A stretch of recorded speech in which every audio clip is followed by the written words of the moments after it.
In this video, I'm going to show you how to push code to GitHub from Firebase Studio. So the first thing you have to do, of course, you want to open up your app, and here you want to go to the code. So don't be inside the prototyper, but click on the code button up top next to publish. And then when you are in here, if you want to push your code to GitHub, just go to here where you can see the Explorer and make sure that the code is in here. And if it's okay, if everything looks cool, then go to this source control here on the left. If you can see it, click on those three lines and hover over the selection or view, view, and then click on source control. In here, you want to click on publish branch, and this is going to basically say that it wants to sign in using GitHub. Click on allow.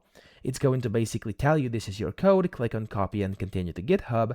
It's going to open up GitHub in a separate tab. Press continue next to your account. You have to paste in the code. Click on continue again.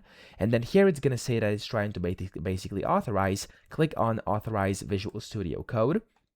Here it's going to say congratulations, you're now all set. You can go back here and it's going to allow you to publish this to either GitHub private repository or to public repository. I'm going to click on private here, and for me it already exists because I've already done this. However, if you haven't done that already, it's going to allow you to do it. But if I rename it right now and I click on publish, it's going to basically go ahead and start publishing here, and you can click on open on GitHub whenever that's done. Takes a few seconds and it's going to open up your code and your app right over here inside GitHub, and we've done that all from Firebase Studio. So that's how easy it is. I hope this video helped you out. If it did, please subscribe to the channel and help me out as well.